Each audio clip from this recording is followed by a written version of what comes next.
Some people enter a room and change nothing. Others enter, and every breath shifts. The hallway outside room 217 was quiet, except for the occasional creak in the floorboards, wood swollen from decades of rainy winters and indifferent janitors. There were no signs on the door, just a plaque, barely legible now, reading Advanced Theory, Professor S. Jensen. Inside, the room was already listening. The walls held whispers of strained auditions, late-night practices, and arguments about meaning and form. The grand piano near the window had seen generations pass across its keys, but today, something different was about to happen. Barron Trump stood just outside the door. He paused, not from hesitation, but habit.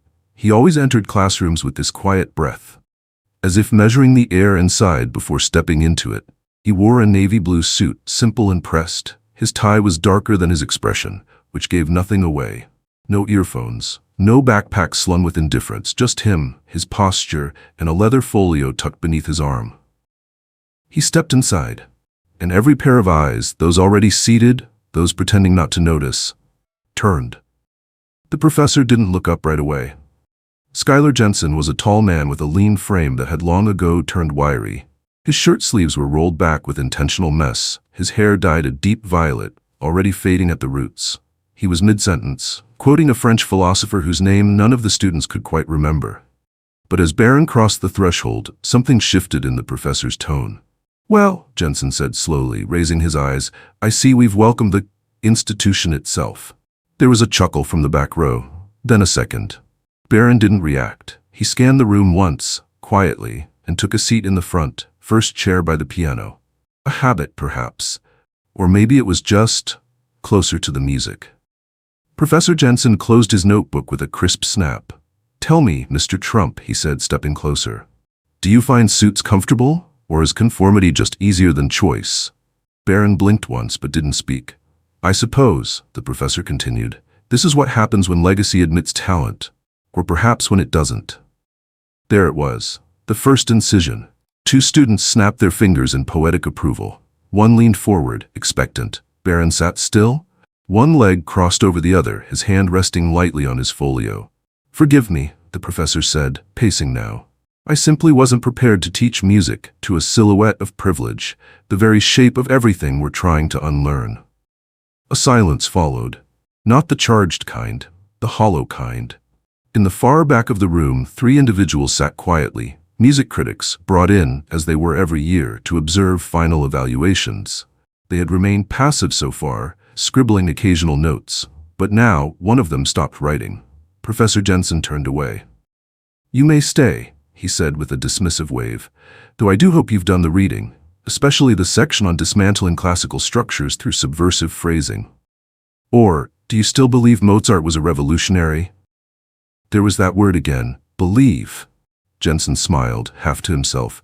"This is a space of liberation, of lived experience, of dissonance, not dominance. You may find it uncomfortable."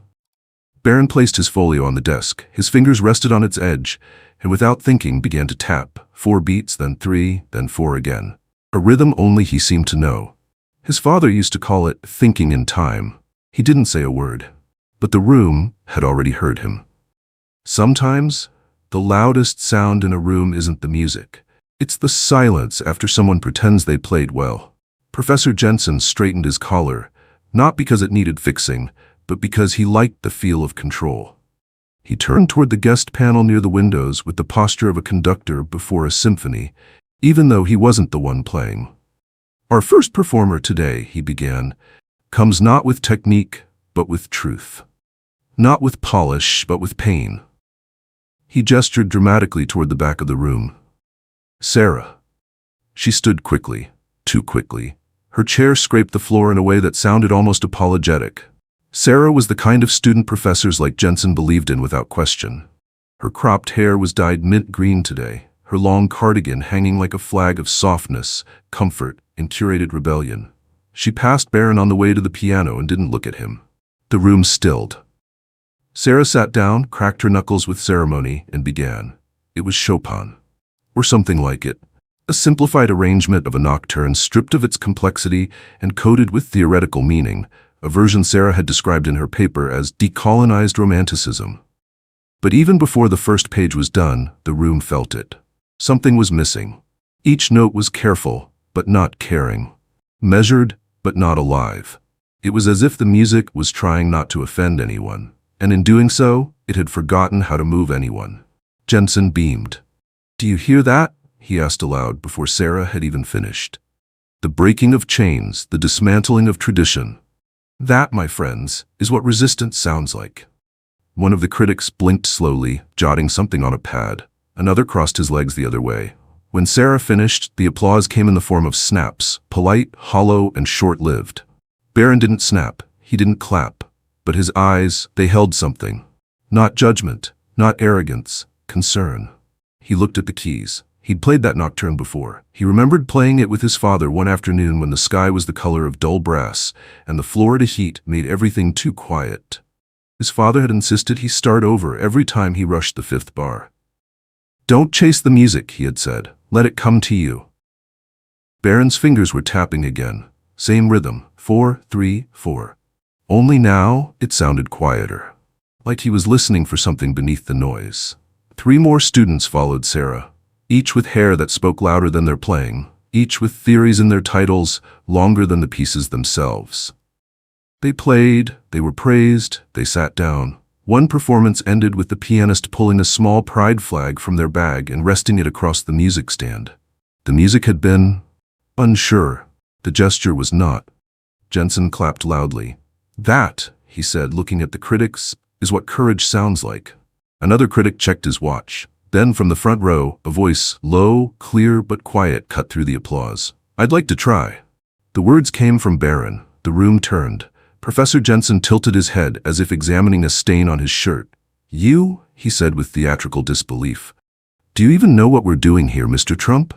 Barron nodded once. "Yes," Jensen chuckled. "This isn't a debutante recital. We're not here to perform parlor tricks in major key." The lead critic leaned forward slightly. "Let him try." Jensen looked at him, then at Barron. "Very well," he said, stepping back.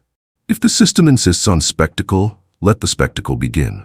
Barron stood, and for the first time since entering the room, he smiled, not out of confidence, but out of memory. He walked slowly toward the piano. The folio stayed behind. He wouldn't need it. Some people practice to perform. Some play to remember who they are. The piano stood at the front of the room like an altar, weathered, but still sacred. Its surface bore the faint traces of fingers, of hours, of pressure and promise.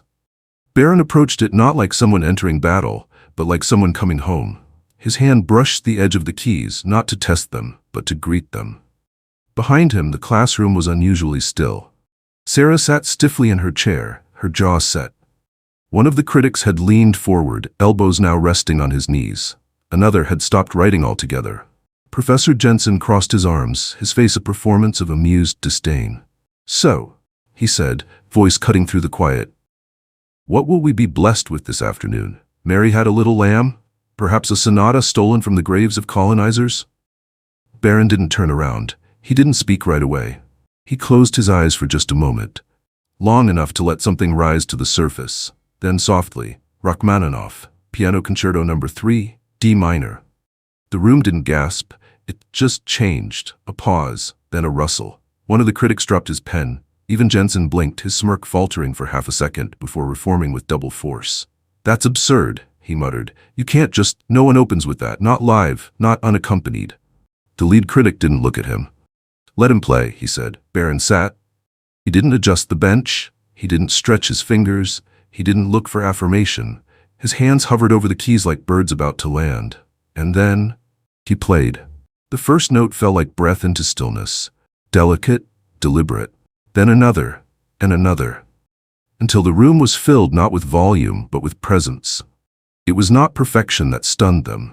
It was precision born of something deeper. Each passage unfolded with clarity, phrasing that didn't fight the piece, but moved inside it.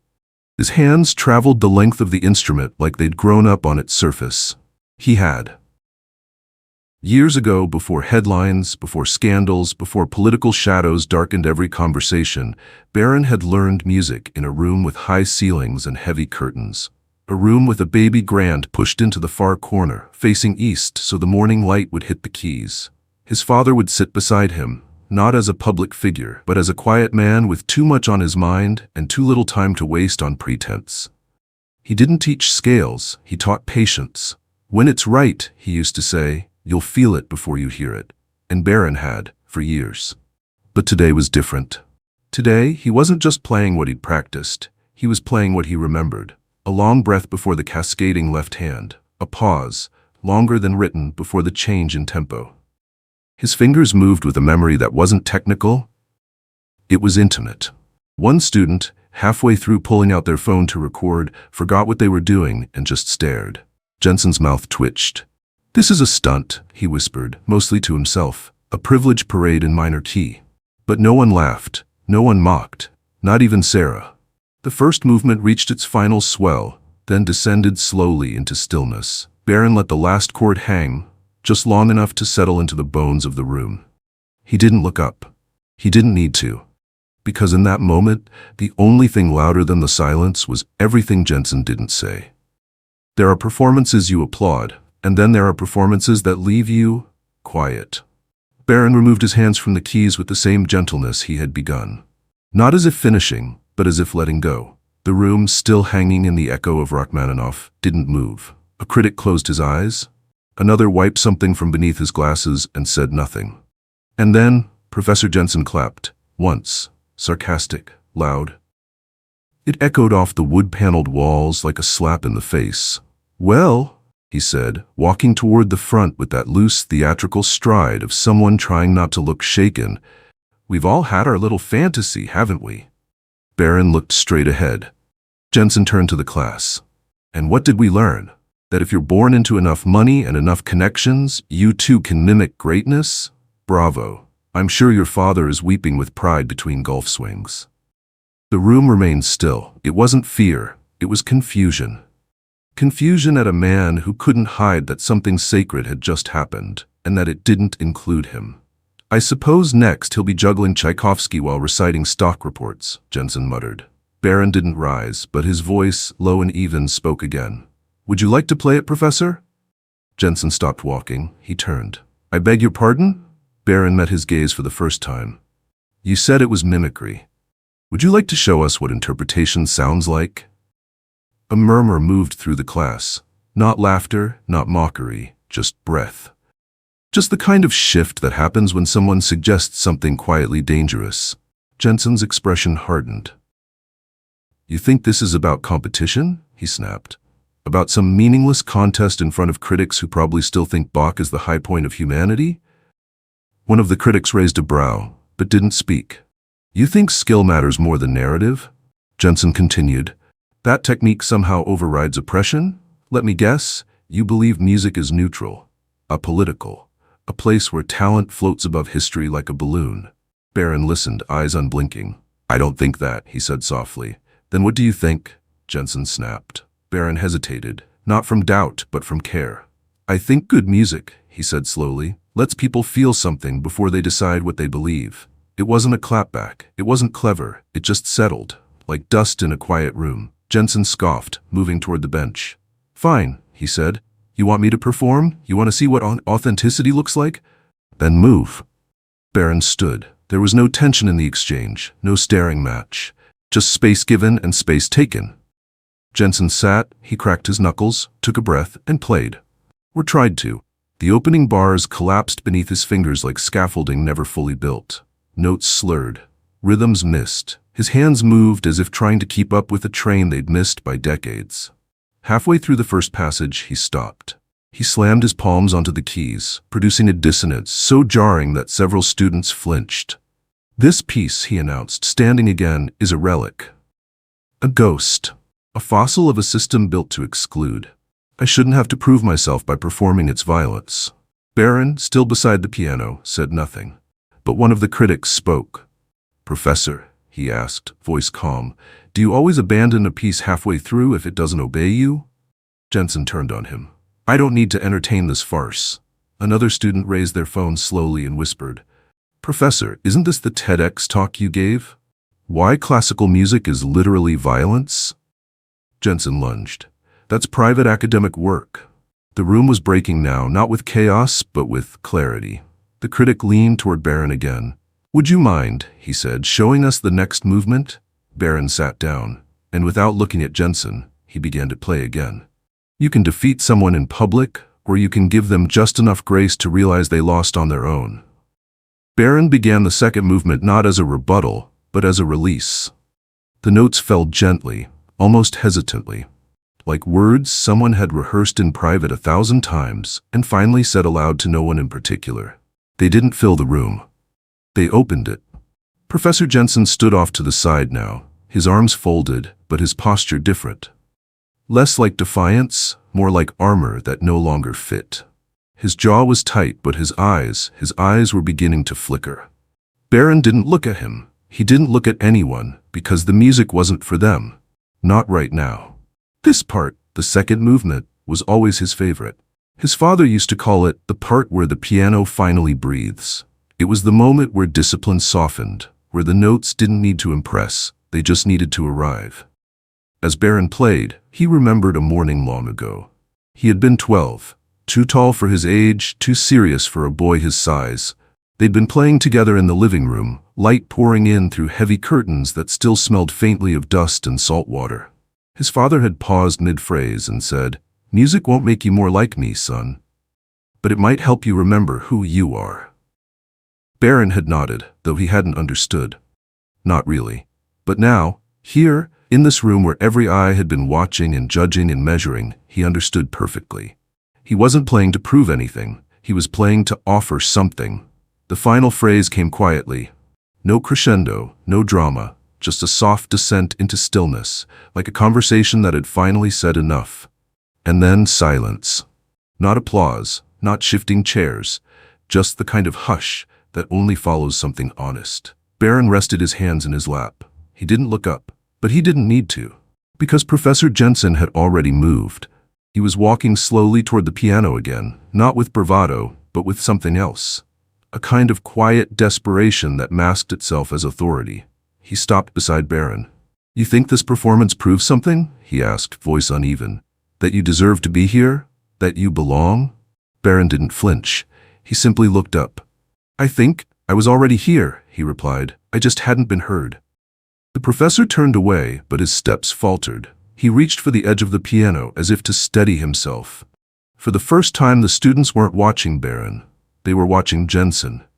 And what they saw wasn't the man who had delivered lectures on liberation. They saw someone unraveling. "You don't understand what this means," Jensen said quietly, almost to himself.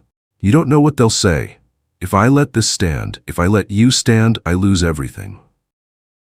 Barron stood slowly, careful not to crowd him. "I'm not here to take anything from you," he said. "Not your position, not your beliefs." He paused. "Only the space to play." Jensen turned toward him, and for a moment, just a breath, he looked not like a professor, not like a symbol, but like a man caught in a current too strong for his certainty.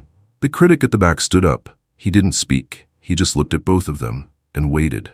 Then, without a word, Barron stepped aside. He gestured toward the piano. The offer was unmistakable. "Would you like to try again?" he asked, and the room stopped breathing. Some men fight to be heard. Others are given silence so they can finally listen. Professor Jensen didn't move at first. The piano bench sat empty. Barron's question lingered in the space between them, not as a dare, not even as an invitation. Just a possibility. And sometimes, possibility is the most dangerous thing of all. Jensen's fingers twitched, not from anger, from uncertainty. His hands, once so quick to gesture, to point, to punctuate his theories, seemed foreign to him now. Like instruments he hadn't tuned in years. Barron remained standing, one step back from the piano. He made no move to fill the silence. He just waited. The kind of patience that can only come from someone who's had to be quiet for a long time. Finally, Jensen inhaled sharply, walked over, and sat down. His spine was rigid, his shoulders high, the tension in his body louder than any words he might have said. Barron leaned in slightly. "Your left hand," he said gently. "You're holding too much weight in your wrist. It'll block your phrasing." Jensen didn't answer, but his left hand twitched again, lighter this time, almost uncertain. "Try this," Barron offered, lifting his own hand just above the keys, demonstrating a looseness of motion. Jensen looked at him. Not with defiance, with something else. Barron didn't break the gaze. "It's just music, A pause. And then, slowly, awkwardly, Jensen lifted his hands to the keys. He didn't start from the beginning. He didn't even announce the piece. He played a few bars, 4 measures, then 5. Enough to show, he remembered. Enough to admit he had once cared. It wasn't perfect. It was stiff, but it was honest, and somehow that mattered more. From the back of the room, a door creaked open. Dean Harrison stepped inside, tall, composed, hair graying at the temples. His presence was quiet, but absolute. He stood at the threshold, arms behind his back, eyes sweeping across the scene. Barron at the side, Jensen at the bench, a classroom frozen mid-breath. "Professor Jensen," the dean said, not raising his voice. Jensen stopped playing. "Dean Harrison," he said, standing quickly, smoothing his shirt as if to regain something he'd lost.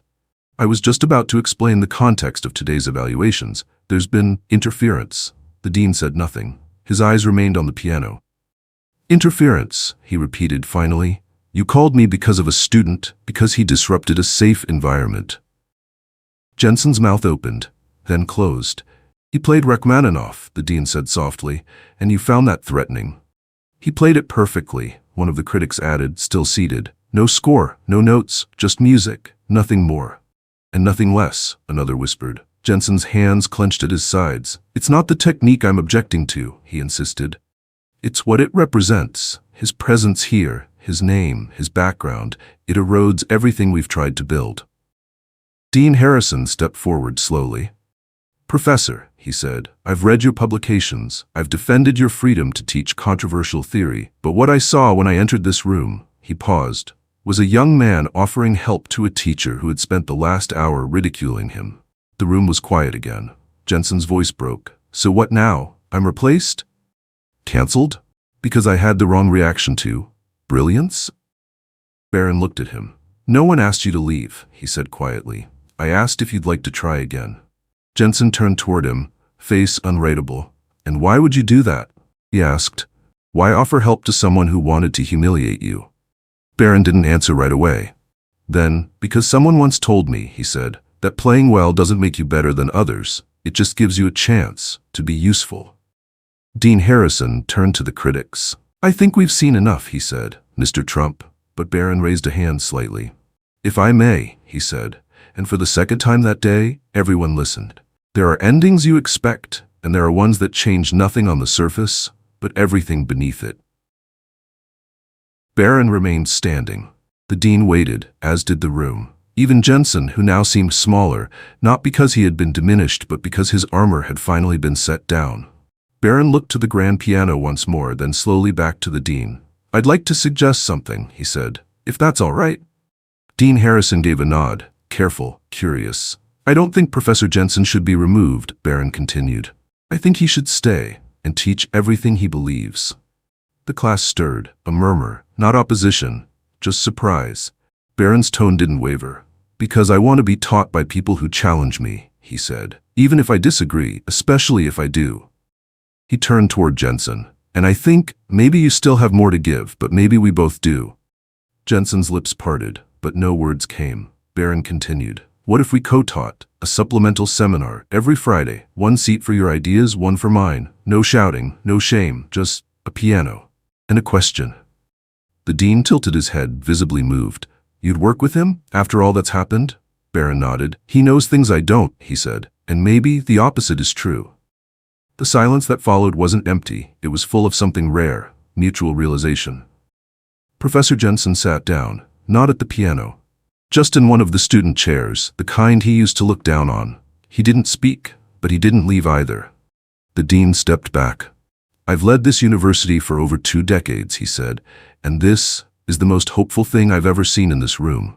Then one of the critics stood. "Mr. Trump," she said gently, "before we go, would you be willing to play the 3rd movement?" Barron hesitated, but only for a breath. And then he sat. The piano was no longer a stage. It was simply where he belonged. He exhaled slowly and let his fingers find their place. No announcement, no tension. Just Rachmaninoff, released into the room like a language that didn't need translation. The notes came faster now, sharper, playful in places, tragic in others. Every run up the keyboard was countered by a fall into silence. And through it all, there was control. Not the kind built on pressure. the kind that comes from trust. By the midpoint, Sarah was crying, quietly, without drama. Just tears she didn't wipe away. Even Jensen was watching now, not as a critic, not as a teacher, but as someone learning again what it felt like to care deeply about something you no longer owned. When the final cadence arrived, Barron held the last note until even the walls seemed to lean in. Then he lifted his hands. The room exhaled. There was no thunderous applause, no declarations, just stillness. And then a door creaked open. Not from inside the room, from the hallway. Professor Jensen turned toward it instinctively. No one was there, but he stood anyway, walked over, pushed the door fully open, and left it that way. Behind him, Barron closed the lid of the piano with both hands, not in finality, in gratitude. And the room remained still, as if something sacred had just passed through, and everyone knew better than to speak too soon. If this story moved you, even just a little, let it echo. A quiet click on the like button tells us these stories still matter. And if you believe in listening deeper, hit subscribe and stay with us on this journey. God bless you, and God bless America.